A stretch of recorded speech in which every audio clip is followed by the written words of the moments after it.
9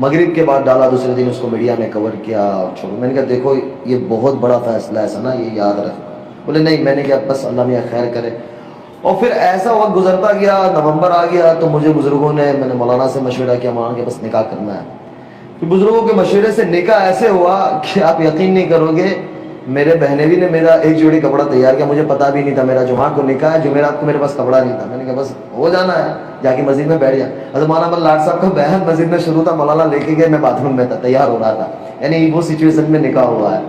لیکن میں آپ کو ایک بات بتلاؤں کہ جو آدمی معمولات کا اور اعمال کا پابند ہوتا ہے نا، اللہ کے ساتھ اس کی اتنی مدد ہوتی ہے کہ میں آپ کو بتا نہیں سکتا، اور اللہ اس کے کام بنا دیتا ہے. دوسرے دن، ہفتے والے دن، ہمارا چھوٹا سا ایک ولیمہ تھا، کیونکہ کووڈ کا زمانہ تھا تو ہم نے 100-150 کے درمیان میں جو گورنمنٹ کی گائیڈ لائنس تھی اس کے اعتبار سے ہم نے گھر والوں کے درمیان میں، دوستوں کے اندر چھوٹا سا ایک ولیمہ کیا. تو شام کے وقت تھا تو ظاہر سی بات ہے تیاری ہوتی ہے، گھروں کے اندر مہمان ہوتے ہیں، تھوڑے بہت 10 مہمان بھی ہو جاتے تو مستورات میں یہ ہوتا ہے. اب ظاہر سی بات ہے دلہن وہ خود تھی، اس نے اس کی سورہ واقعہ پڑھی ہے، سورہ رحمان پڑھی ہے، سورہ سجدہ پڑھی ہے. آج جب عشاء کے بعد فارغ ہو تو مجھے کہنے لگی مجھے سورہ رحمان سورہ واقعہ پڑھنے میں. مولوی کھڑا ہو جا تو بھی اب چپ چاپ، اب کوئی رستہ ہی نہیں ہے. میں نے کہا 1:30 بج رہا ہے، کل پڑھ لیں گے، چھوڑو نا. میں نے کہا ابھی سو جاؤ، نماز تو پڑھ لی ہے. بولے نہیں یہ تو پڑھنا ہے. میں نے کہا اللہ میاں خیر کرے. تو خلاصہ یہ نکلا کہ اللہ تعالیٰ جب دل میں ڈال دیتا ہے اور تھام لیتا ہے نا تو اللہ پھر کام بھی ایسا لے کے آئے، لوگوں کے دلوں میں محبت ڈال دیتا ہے، عزت ڈال دیتا ہے. ہماری ایک بہن ہے انڈسٹری میں، ان کا نام میں نہیں لوں گا، وہ یعنی اتنی مشہور ہے اور ماشاءاللہ سے وہ یعنی ہر وقت کسی بھی طریقے سے لائٹ میں رہتی ہے. تو وہ ان کو میسج کرنے لگی کہ یار آپ گاڈ کی اینجل ہو، آپ میرے لیے دعا کرو کہ اللہ میرے لیے بھی اچھا کر دے، اور آپ کو دیکھ کے بڑا اچھا لگتا ہے، سکون آتا ہے. تو میں نے ان کو کہا کہ آپ اس سے ملو. تو مجھے کہتی ہے کہ سنا پہلے مجھے ایسا لگتا تھا کہ آپ نے یہ چھوڑ دیا، آپ کی دنیا ختم ہو گئی ہے، اب آپ کا سارا کچھ ختم ہو گیا. لیکن ایسا لگتا ہے کہ ماشاءاللہ آپ بہت اچھی دنیا میں چلی گئی اور آپ بڑی خوبصورت لگتی ہو، اور ماشاءاللہ آپ کی اللہ تعالیٰ نے نور ڈال دیا ہے، زبان میں تاثیر ڈال دی ہے. اور پھر اور کوئی بات کہہ دی ہوگی تو 4 دن کے بعد اس بات اللہ تعالیٰ نے سچ کر دی اور ان کا کام ہو گیا. تو لوگ آنا شروع ہوئے. تو پتہ یہ چلا کہ اللہ تعالیٰ میرے اور آپ کے اندر وہ صلاحیت رکھی ہے، لیکن اس صلاحیت کو ہم کھولیں اور اللہ کے آگے مانگے کہ اللہ میرے اور آپ سے ایسا کوئی کام لے لے کہ جو ہمارے آخرت کا ذریعہ بن جاوے. دنیا 4 دن کی ہے. یہ کورونا کے زمانے میں سب کو پتا چل گیا کہ یعنی کوئی بتا نہیں سکتا کہ میں اتنا وقت رہوں گا اور میں ایسا کروں گا اور میں ایسا کروں گا. ارادہ کرنا اور اللہ سے مانگنا ہمارے ہاتھ میں، اس کو پورا کرنا اللہ کے ہاتھ میں ہے. لیکن آدمی کوشش تو کرے. اور دنیا کسی کی کہیں نہیں جاتی. وہ مجھے کہتی ہے کہ آج یعنی میں خود یہ بات تو سمجھتا ہوں کہ یہ پہلے میں اتنی مشہور نہیں تھی. ہماری ماں بہنیں اور بڑی اماں جو گھروں میں ہوتی ہے وہ ثنا خان کون تھی پہلے نہیں جانتے تھے، لیکن اب کہتے ہیں وہ ثنا خان ایک ہے. ایک اماں مجھے کہنے لگی، کل کی بات ہے، کل ایک جگہ پہ میں تھا تو وہ بڑی عمر ہمارے نانا رحمۃ اللہ علیہ کے زمانے سے ان کے ساتھ تعلق تھا، تو میں ان کی ملاقات کے لیے حاضر ہوں. بولے وہ گجراتی مجھے کہنے لگی بولے کوئی ثنا خان جو اپنا گجراتی پوئرا تھا شادی کرے لی چھے کہ એ તું જ પછી મને ખબર પડી કે